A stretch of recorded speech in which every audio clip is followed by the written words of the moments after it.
Assalamualaikum warahmatullahi wabarakatuh. Alhamdulillahirabbil alamin. Wassalatu wassalamu ala asrofil anbiya'i wa mursalin Sayyidina Muhammadin wa ala alihi wa sahbihi ajmain amma ba'du. Masya Allah, tabarakallah. Alhamdulillah teman-teman. Selamat datang di channel Asiyah Khair. Maaf nih ya, ini antara gamisnya sama green screen-nya sama. Lupa kalau green screen hijau, saya pakainya juga gamis warna hijau daun. Nggak apa-apa lah ya.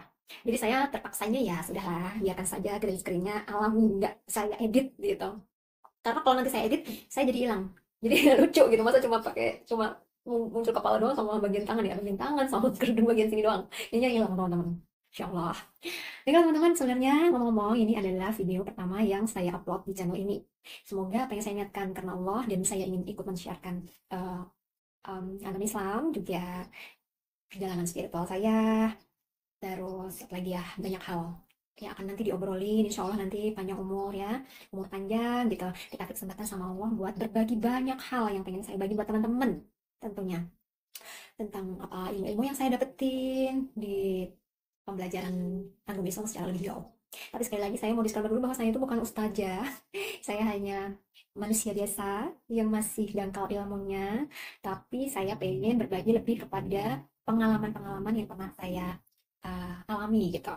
Siapa tahu nanti bisa diambil hikmahnya, dan kalau nanti dapat ilmu saya bagi buat teman-teman. Karena saya ingat sebuah hadis, yaitu sesungguhnya Rasulullah SAW bersabda, barang siapa mengajak kepada sebuah petunjuk amal baik, maka ia mendapatkan pahala yang sama seperti pahala orang yang mengikutinya, tanpa mengurangi sedikitpun pahala orang yang melakukannya. Hadis riwayat Muslim. Jadi semoga dengan sesuatu yang baik ini awalnya, jadi ini akan berkesinambungan dan akan menghasilkan banyak hal baik. Tentunya segala apa yang akan saya sampaikan ini lebih kepada untuk mengingatkan diri saya sendiri untuk terus berusaha menjadi manusia yang lebih baik lagi. Baik teman-teman, ada sebuah kisah yang pernah saya baca, dan kisah ini mengenai bagaimana kita harus menjaga lisan kita. Seperti teman-teman tahu sendiri bahwa saat ini begitu banyak hal-hal yang terjadi, baik di dunia maya, di medsos ya, dan di kehidupan nyata, segala sesuatu yang akhirnya terjadi, perseteruan terjadi karena tidak bisa menjaga mulut, tidak bisa menjaga lisan kita. Maka dari apa yang saya dapatkan dari bacaan yang saya baca ini adalah betapa pentingnya untuk memikirkan terlebih dahulu apapun yang akan kita ucapkan sebelum kita mengucapkannya. Karena teman-teman tahu, segala ucapan yang udah terkeluar dari mulut itu udah nggak bisa kita tarik lagi. Ibarat kata kalau kita misalnya mengucap sesuatu, ya, lalu kita melanggar apa yang kita ucapkan, itu seperti kita menjerat air lidah kita sendiri, ya nggak sih? Dan teman-teman tahu bahwa ada sebuah pepatah yang mengatakan bahwa lidah itu ibaratnya lebih tajam daripada pedang.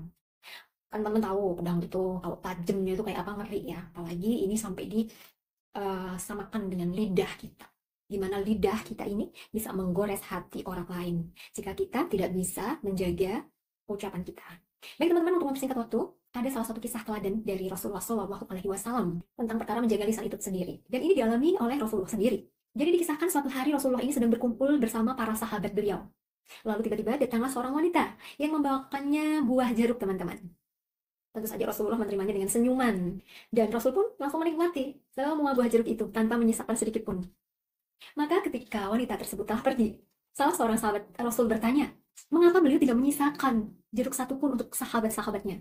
Dan teman-teman tahu nggak apa yang dikatakan Rasul?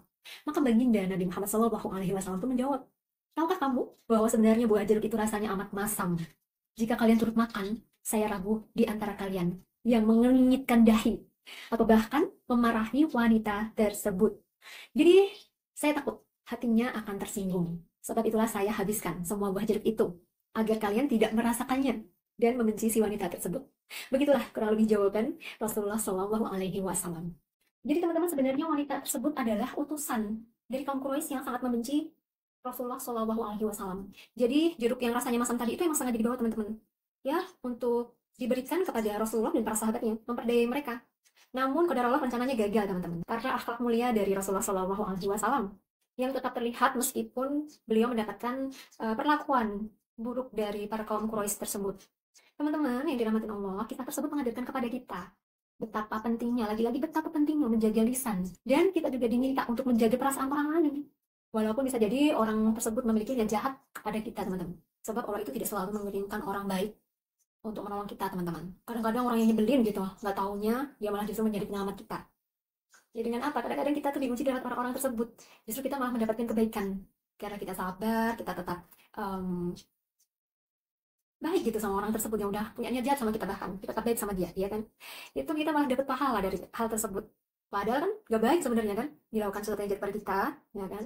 Tapi buat kitanya malah jadi baik. Karena apa? Karena Allah kan melihat amalnya seseorang. Oh, si fulan ini berniat buruk sama si fulan ini, gitu kan?